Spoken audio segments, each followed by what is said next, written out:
आज ही डाउनलोड करें Skymet mobile app, पूछे मौसम का हाल अपनी पसंदीदा भाषा में और रहे बाकियों से एक कदम आगे। नमस्ते दोस्तों, स्काईमेट वेदर में आप सभी का बहुत बहुत स्वागत है। आज 2 जून हो गई है और हम बात करेंगे कि अब मानसून कैसा रहने वाला है और किस इलाके में बारिश होने वाली है।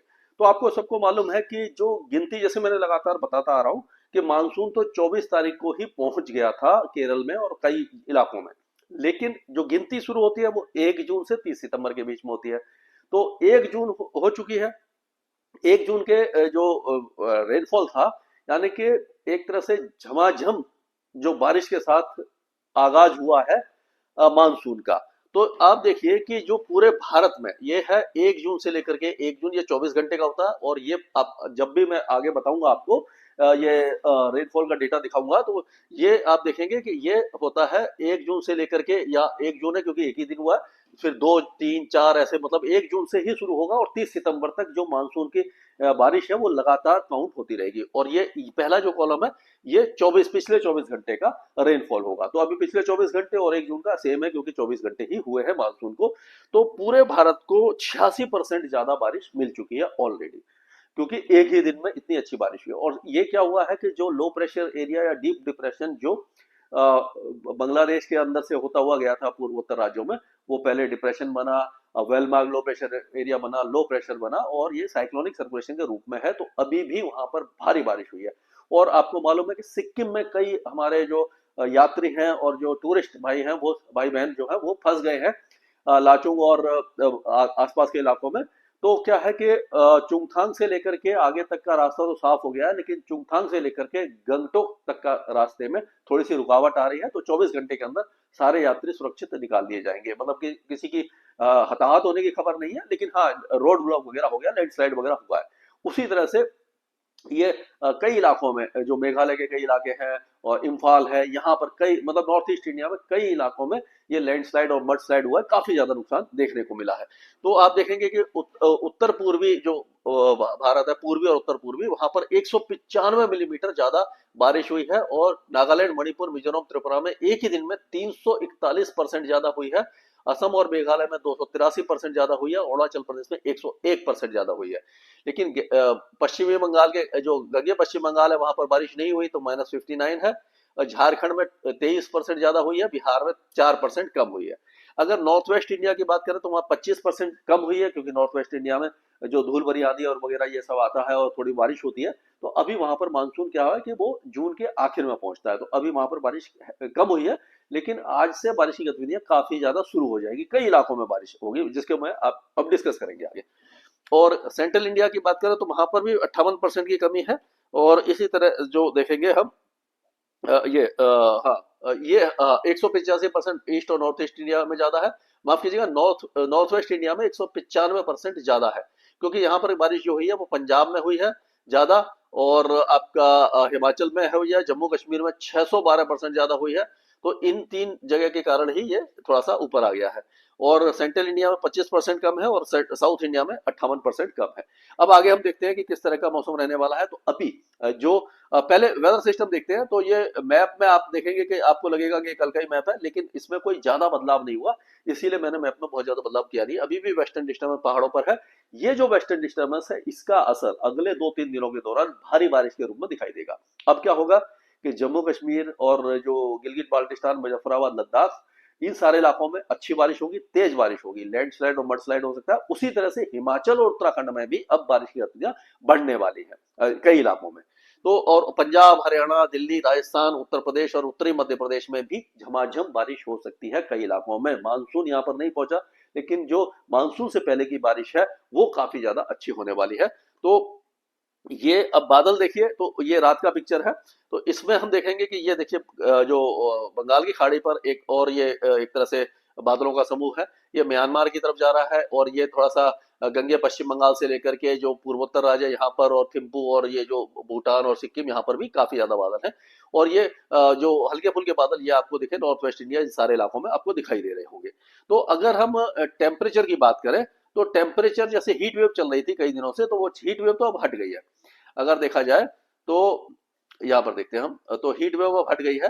तो इसको देखें तो देखिए कि थोड़ा सा, हाँ, ये 43, 44, 40, 42 इसी तरह के तापमान राजस्थान में बने हुए हैं और 42, 41 के आसपास कुछ इलाकों में, ये मध्य प्रदेश में है। बाकी सब जगह पर 40 से नीचे है, कुछ उत्तर प्रदेश में भी 40, 42 के आसपास है। तो यानी कुल मिलाकर के तापमानों में कमी देखने को मिली है। और अगर देखा जाए तो गंगानगर में अभी भी 44 डिग्री है और जैसलमेर में अगर देखें तो ये थोड़ा सा 42.7 है। चूरू, बीकानेर, रोहतक, कोटा, वाराणसी, बहराइच, झांसी ये सारे इलाके 40 से ऊपर बने हुए हैं अभी भी। तो अब बारिश कैसी होगी? तो जैसे वेस्टर्न डिस्टर्बेंस मैंने बताया कि आ गया है और ये थोड़ा सा परसिस्ट करेगा। तो ये देखिए पहाड़ों पर बारिश की गतिविधियां काफी अच्छी दिखाई दे रही होंगी आपको। तो यहाँ पर अगर हम देखते हैं तो ये देखिए, यहाँ पर चलते हैं हम, तो ये पहाड़ों का इलाका है। यहाँ से देखिए ये पूरे इलाके में बारिश काफी अच्छी है। उत्तराखंड के जो और हिमाचल प्रदेश के कई इलाकों में अच्छी बारिश होगी। उत्तरी जो इलाके हैं यानी कि ऊंचे पहाड़, वहां पर ज्यादा बारिश होगी और बाकी जो निचले इलाके हैं वहां पर बारिश में थोड़ी सी कमी दिखाई देगी, लेकिन बादल छाए रहेंगे, बीच बीच में बारिश की गतिविधियां होती रहेंगी। अब पंजाब में कुछ इलाकों में ये साइक्लोनिक सर्कुलेशन पंजाब के आसपास और ये एक पाकिस्तान के आसपास बना हुआ है। ये हरियाणा और इसके बाद ये दो साइक्लोनिक सर्कुलेशन आपको दिखाई दे रहे होंगे। एक तो ये रहा, ये है, और यहां से ही ये एक और साइक्लोनिक सर्कुलेशन यहाँ बना हुआ है। और यहाँ से देखिए ये नमी वाली हवाएं लगातार ये अरब सागर से यहाँ पर नमी भी फेंक रही है। तो अब क्या होगा कि जो पाकिस्तान के कुछ इलाकों के साथ साथ पंजाब में छुटपुट बौछारें रहेंगी, दिल्ली और हरियाणा में रहेगी और राजस्थान के कई इलाकों में चूरू, बीकानेर, गंगानगर, सूरतगढ़ और हनुमानगढ़ से लेकर के हो सकता है जैसलमेर, जोधपुर, बाड़मेर के कुछ इलाकों में भी, यानी जो पश्चिमी इलाके, जो पूर्वी इलाके हैं वहां पर बारिश हो सकती है। और दिल्ली एनसीआर के साथ साथ जो आपका दक्षिणी हरियाणा है वहां पर तेज बारिश होगी। और जैसे कि भिवाड़ी हो गया और ये धौलपुर है और ये झुंझुनू है, सीकर, अलवर, दौसा, करौली, भरतपुर, ये सारे इलाके, अजमेर, नागौर और ये जयपुर, ये सारे इलाके और कोटा संभाग में भी अच्छी बारिश की गतिविधियां दिखाई दे रही है। यानी धूल भरी आंधी के साथ पहले धूल भरी आंधी आएगी थोड़ी देर के लिए, उसके बाद बारिश शुरू हो जाएगी। कुछ इलाकों में ओले भी गिर सकते हैं, यानी तेज हवाओं के साथ थोड़ा सा मौसम बिगड़ सकता है और तापमानों में काफी ज्यादा गिरावट दिखाई देगी। उसी तरह से उत्तर प्रदेश के जो इलाके हैं जैसे कि मुजफ्फरनगर, शामली, बागपत, मेरठ और जो सहारनपुर, सरसावा से लेकर के पीलीभीत और आपका जो बरेली, मुरादाबाद, रामपुर, बहराइच, ये सारे इलाकों के साथ साथ आप देखेंगे कि शाहजहांपुर और ये आपका फिरोजाबाद, आगरा, हाथरस, अलीगढ़, मथुरा, कासगंज, ये सारे इलाके, औरई वगैरह, ये सारे इलाकों में बारिश होगी। झांसी और उसके आसपास के इलाकों में भी बारिश और जो धूल भरी आंधी या तेज हवाओं के साथ बौछारें आपको दिखाई दे जाएंगी। इस जगह पर तेज हवाएं भी चल सकती हैं। और उसी तरह से अगर पूर्वी उत्तर प्रदेश और बिहार, झारखंड और गंगे पश्चिम बंगाल की बात करें तो यहाँ पर बारिश थोड़ी सी कम है, लेकिन गंगे पश्चिम बंगाल के कुछ इलाकों में बारिश बढ़ सकती है। और पूर्वोत्तर राज्यों की अगर हम बात करें तो देखिए पूर्वोत्तर राज्यों में बहुत अच्छी बारिश अभी भी अगले 24 से 48 घंटों के दौरान दिखाई देगी।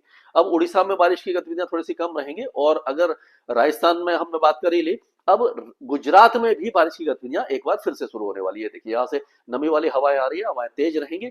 बनासकांठा, सबरकांठा, महिसाना, पाटन, इदार, अरवली, मोडसा, महिसागर से लेकर के छोटा उदयपुर और ये पंचमहल, सूरत, वलसाड़, नवसारी, डांग और अमरेली, राजकोट, अहमदाबाद, बड़ोदरा, जो नर्मदा, तापी, यहाँ से लेकर के गिर सोमनाथ से लेकर के देवभूमि, द्वारका और वेरावल, भावनगर, सभी इलाकों में कुछ ना कुछ वेदर एक्टिविटी होगी। ज्यादा नहीं होगी लेकिन हल्की फुल्की बौछारें आपको, काफी दिनों से जो ड्राई वेदर बना हुआ था ये गुजरात में, तो उसमें थोड़ा सा चेंज आपको दिखाई देने वाला है।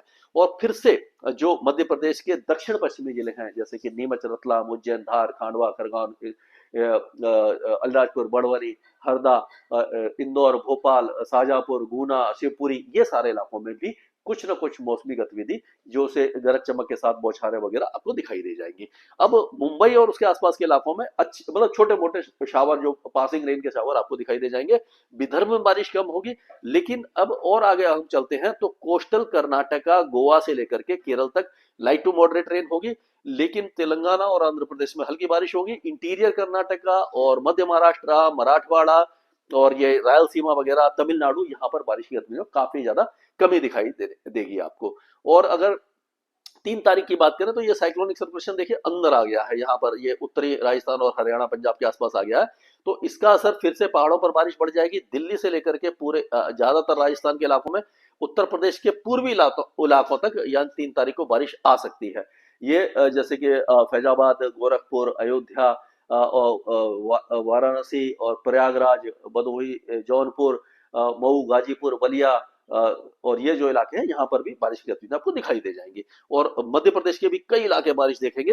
केवल जो पूर्वी मध्य प्रदेश और छत्तीसगढ़ और उड़ीसा, बिहार, झारखंड यहाँ पर बारिश कम रहेगी। विदर्भ में भी बारिश की गतिविधियां बढ़ जाएंगी और गुजरात में लगातार बारिश जारी रहेगी।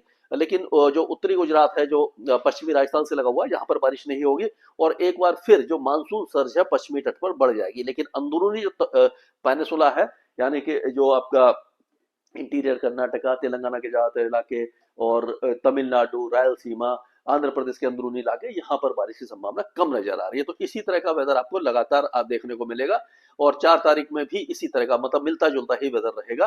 तो हम ये कह सकते हैं कि मानसून क्या हुआ था कि मानसून जब आगे बढ़ा था, समय से पहले बढ़ा था, तो 2 वेदर सिस्टम बने थे। उसमें अगर हम देखें, मैं आपको दिखाता हूं किस तरह से बने थे। यहाँ पर देखें, इस जगह पर मैं आपको दिखाता हूं कि हाँ, क्या था कि एक तो डिप्रेशन यहां पर बन गया था आपका, ये गोवा के आसपास यहां पर बना था। यहाँ पर लो प्रेशर एरिया बना था जो आगे जाकर डिप्रेशन बन गया था बंगाल की खाड़ी में। तो ये जो 2 वेदर सिस्टम थे, इन्होंने मानसून को बहुत तेजी से आगे खींचा।